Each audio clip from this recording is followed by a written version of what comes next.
Hello everyone and welcome to this session today about the course options involved in the creative courses. On this session will be talking about their own experiences and perceptions of their course. They will not be representing the views of all students nor the course itself. And just remember that everyone's experiences are complete. And all the sessions this week is to give you further information to help you choose your outside or optional courses. It is important to make this decision this week during Welcome Week so that you can confirm it with your school so that you can actually start your courses from next week. If you haven't already, you should go to the Course Options Hub, which is a website, and the link is just on the screen there, and we'll put it in the chat text box afterwards. But this is where you can find all of the course information on PATH, DRPS, and find out how all of the options fit within your timetable through using the course timetable browser. You should aim to have at least 3 different choices so that you can speak to your school this week. You will have more options in case the courses are full or if it just doesn't fit within your program. So to help you with this, we also have 80 5-minute quick videos from lots of different academics from across lots of different subject areas who will introduce you to their course. And they're really great insight into what the course is about, but also an opportunity for you to meet that course organizer too and find out more about them. Some academics have also offered to hold kind of virtual office hours or virtual Q&A sessions during this week, and you'll be able to find them through the Events app if you go onto the Welcome Activities menu and then the Course Options menu and find any of the events that start with Chat to an Academic, which means that you'll be able to go and speak to them directly about any of your questions you have about any of the courses. And finally, the very last thing you'll need to do this week is confirm your choices with your school or program. And this is after you've explored the website and you've watched the videos and you've listened to all of our students. So the deadline to choose your courses is the end of week 2, which is the 2nd of October. Unfortunately, we cannot give you any further advice on how you can confirm your courses in this session, as it's different for every single school. But your school should have provided this information already or given you an indication when you will get this information. You might receive it in your school induction activities that are happening this week, or you might get it by email or Learn or things like that. If you have not heard from them at all, please get in touch with them immediately so that you understand what the next steps are for you. So this session is on creative courses. It will not cover all the courses available under this subject grouping, but hopefully our panel today represents some of the courses that you might be interested in, or you may even find out about something that you haven't even considered yet. If there are other courses that you're interested in that we're not speaking about today, you will find more information on PATH or within the videos on the Course Options Hub. But really, that is enough of me speaking. I'm now absolutely delighted to hand over to our current students who are going to chat about their experiences of their courses. As I said, after they've all spoken, we will open up the chat area for questions. Please do not raise your hand or type in questions while they're presenting, and we'll just wait until afterwards. But thank you very, very much, and over to you, Joanna. Hi everyone, thank you so much for joining today's session and a very warm welcome to the University of Edinburgh. I remember very well my own welcome week and I can only imagine how excited you might be to begin yours. I'm quite sure this is not how you pictured your start and that you might even be a little nervous, and I really hope these sessions and all of the other fantastic online events on offer will help you settle into university during these truly extraordinary circumstances. So a little about me. My name is Jana. I'm 22 years old. I'm originally from Germany and I originally came to university in 2016 and now going into my 4th year of psychology. I'm actually joining you from Berlin today, where I've spent my summer doing a research internship and will also be spending the coming semester, so you may not be alone in your online distance learning endeavors. We're all in the same boat here, so sending you all the best from Berlin already. When I looked through some pictures and really prepared for this presentation, I took the chance to bathe in nostalgia a little bit, listening to the Proclaimers, some Scottish music, and stumbled upon the picture of me in the red hoodie, which is actually from last year's Welcome Week, so making a little connection there when we all could still see each other face to face. I've been in Edinburgh for 3 years now at the university, taking a year off in between, but I've taken quite a lot of different courses, some psychology related to my main degree, some not so much. I've been involved in a variety of mostly musical activities, so there's a picture of me in my a cappella group there, some sports clubs, and I've absolutely loved living in Edinburgh for the past year, so I'm happy to give you a bit of an insight into my experience today. I chose to come to Edinburgh for a variety of reasons. Firstly, there's some rather logical and like practical ones. I knew I wanted to do an English education at an international institution that wasn't too far away from home. And in terms of tuition fees, Scotland just made sense for me because I had EU student status. I know that's all changed now, but it made sense back then. Yeah, Scotland was my top choice. Wasn't that far away from my family. I really loved the language. I had been before for exchange, and it's just been all I could ever hope for. Yeah, and another big thing that I actually chose Edinburgh for was the flexibility of the 4-year undergraduate degree. So actually the course option, fare and choices that we'll be talking about today was one of the main reasons and one of the main things I actually really enjoyed about my time. So I did lots of different courses, mostly psychology related ones because that's my main degree. So I had some mandatory courses, Psych 1A, 1B, 2A, 2B, lots of research methods, lots of stats. Did lots of other outside courses, some of them within the creative sphere, so like some of the ones I'm talking about in the next couple of minutes, but also I did some biology courses, some philosophy, some sociology, some social work, a wild mixture of things, which I really, really enjoyed. And also the ones I'll be talking about now. So I did 2 musical courses and 1 cinema course, and that's just, if I'm being honest, like some of the courses I've done in all my time here. So I'll talk a little bit about the music courses first. What motivated me is basically personal interest. I absolutely love music. In addition to joining some musical societies like chamber choir or a cappella, I knew I really wanted to pursue and get an insight into music as an academic discipline. So I chose to do Music 1A, the psychology of music, and Music 1B, instruments, culture, and technology. It was really, really great to learn about the intersection of music and psychology. For example, did you know that people listening to their favorite music have a higher pain tolerance than those not listening to any music? I just thought that was really, really interesting. Yeah, it was really inspiring for me to see how music scholars would study the effects of music and musicianship, and I really, really enjoyed this course. Music 1B then was a little more structural and more technical in terms of musicology. It was really insightful to take this more analytical perspective on music, which I usually wouldn't because I'm more like practical and like I sing. I don't analyze the way people do sing. It was just really, really cool to do that. I also got to know many students doing music as their main degree, and this really helped widen my social circle and like get in touch with different kinds of societies. Just really, really cool. Yeah. So that was like the thing that I enjoyed a lot, but it was also a little daunting because I had near to non-formal music teaching or training, and I was a little afraid how that would turn out. And also the musical teaching I did have had been in German only, but I did some group projects, and during lectures there were lots of course mates and people that were really, really friendly and were easy to approach, and we just studied together, and I always asked questions, and I just like overall really, really good experience. Yeah, then Introduction to European Cinema. That's just I'm a big film lover, so that was honestly the main motivation. I was so happy I could do something I was this interested in as just, well, a course at uni. We covered different cinema movements and developments in European cinema. So we talked German Expressionism, so das Kabinett des Dr. Caligari, Italian neorealism, or French New Wave, some Spanish surrealism, just a wild mixture of things, all the good stuff you could talk about at dinner parties and stuff. Had a really, really great time.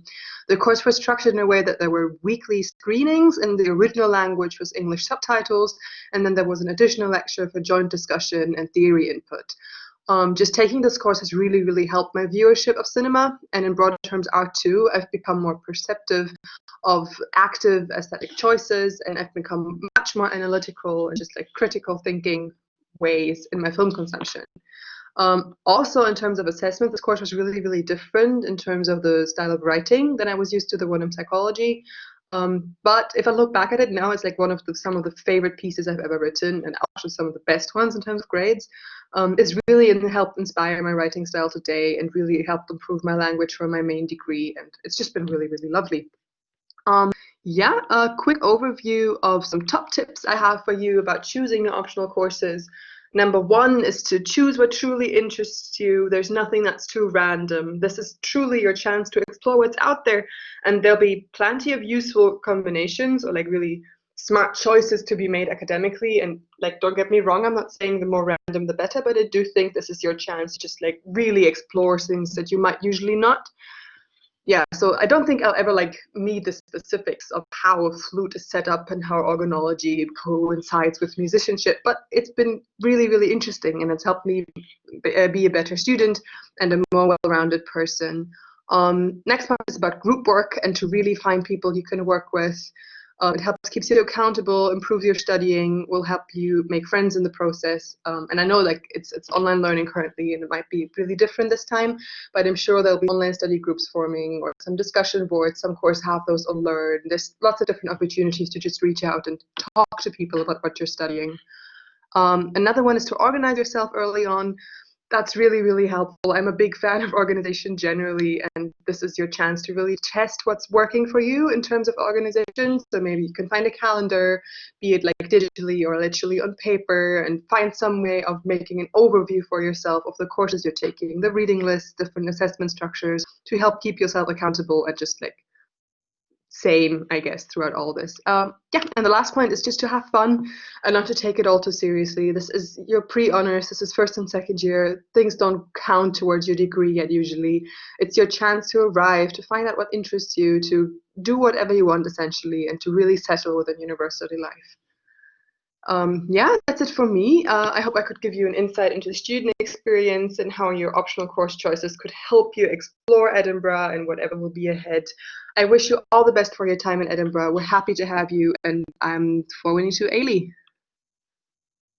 Thanks, Joanna. Hi, everyone. I'm Ailey. It's nice to have you all here today. Hope you're all very well. So, as I said, I'm Ailey. I'm just going to my fourth and final year of animation at ECA.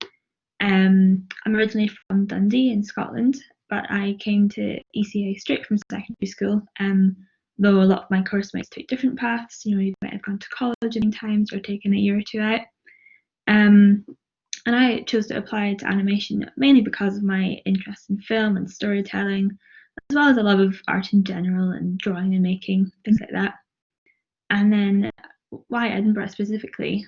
Well, I already know the city a bit, you might not, but let me assure you it's a very vibrant city with a lot of greenery and creative inspiration. There's lots of galleries and museums and really beautiful scenery, lots of amazing buildings too.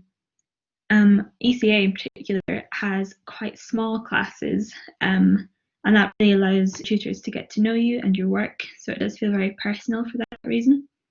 On top of that, the studio spaces at Edinburgh College of Art really encourage collaboration and support between you and your peers.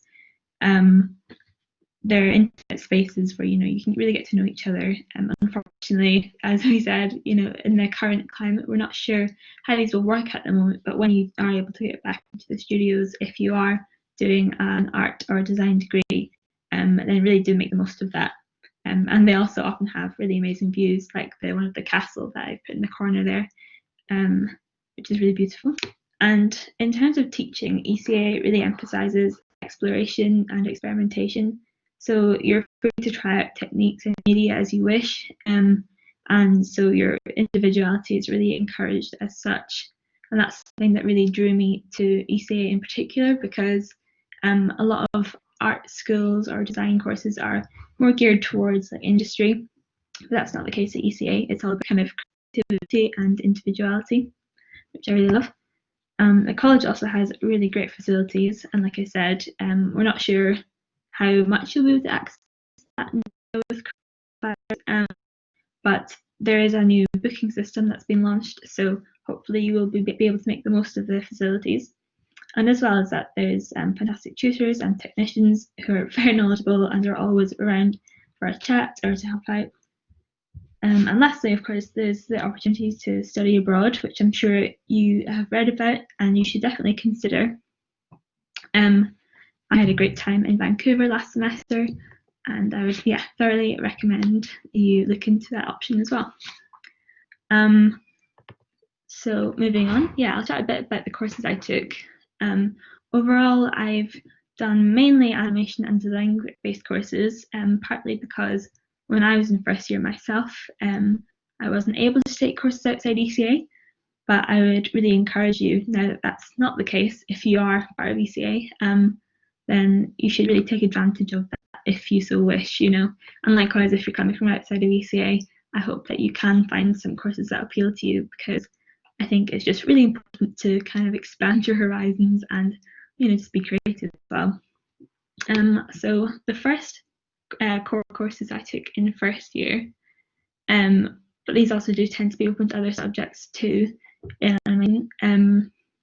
So the first was a design research course, in which you kind of learn the basics, the fundamental principles of animation and storytelling design, with a main focus on movement studies, actually, getting things to move, being able to animate. And then the design studio course kind of follows on from this by allowing you to put those skills into practice and respond to stimuli. In this case, when I did the course, we were doing kind of basic sound design, and you're encouraged to respond to the sounds and to create like abstract art and animation, which was really cool. And I really enjoyed that a lot. It encouraged you to listen up a bit and get away from the kind of more rigid movement studies, for example. Those core animation courses really form the basis of your skills as an animator, and sets you up for the years ahead. Like beyond that, if you are an animation student, or if you're not, it's just a really good introduction to the subject and a lot of fun. You don't need too much prior experience, but it is a good way to kind of get involved. And then for my kind of wider design related course in first year, these are a great way to meet students outside of animation, particularly the design collaboration course, in which we were kind of paired up with random students across different design disciplines, and then encouraged to respond to a brief in a group and make an artwork, or in our case, a small film. And that was a really good way to make connections with other subjects and to learn from other people's disciplines as well. And then Design and Screen Cultures is a more academically focused course in which you learn about historical and social theory in the design context, which you're then encouraged to apply to your own practice or others in design. So, for example, I wrote about some animation, but equally you could talk about film, costume, or illustration. And it's quite daunting, I think, maybe if you're new to academia, but you'll learn to think critically and to research and to write academic texts, which is, I think, really important, especially to have contextual knowledge of your subject. And in this course, you do that particularly by looking at postmodernism through the lens of your subject in first year. And then in terms of electives I took outside of animation, outside of my immediate core courses, I took these couple of electives, one of which was an introduction to screenwriting, in which I learned how to format and develop your own scripts and narratives and analyse existing screenplays and films. I really enjoyed this course, particularly as it complemented my animation courses, but also just as someone who's really into film, and so I'd heartily recommend it to anyone that feels that way too, or might have an interest in developing their own stories and writing.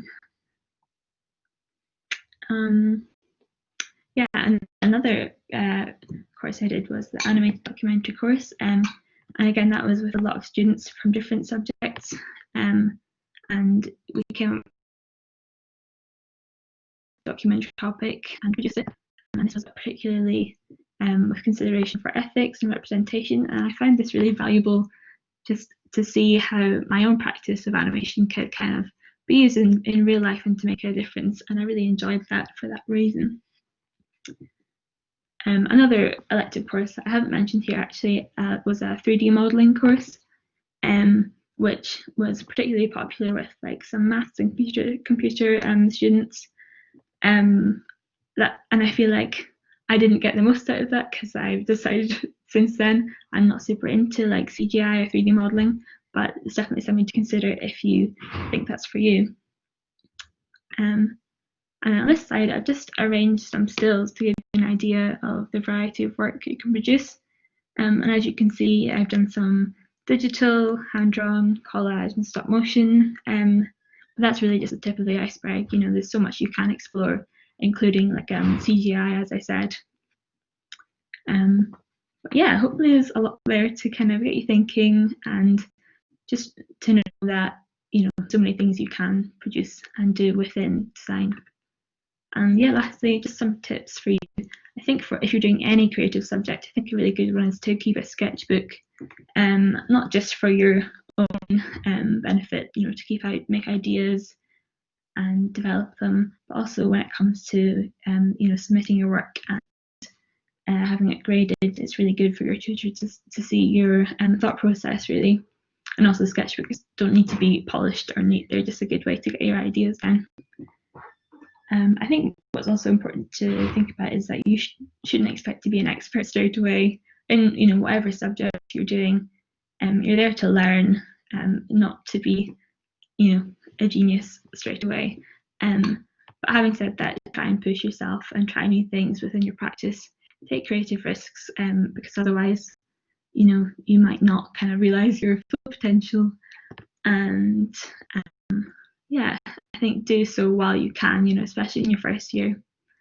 And like Joanna said, most importantly, have fun and don't worry too much. Yeah, especially in your first year, use it to figure out what you really enjoy. And I think that's the most important thing to take away from this. But I hope you all have a wonderful welcome week and beyond. And I'd be happy to answer any questions. So I'll just pass back to Leslie now. Thanks, everyone. Thank you, Ailey, and thank you, Joanna.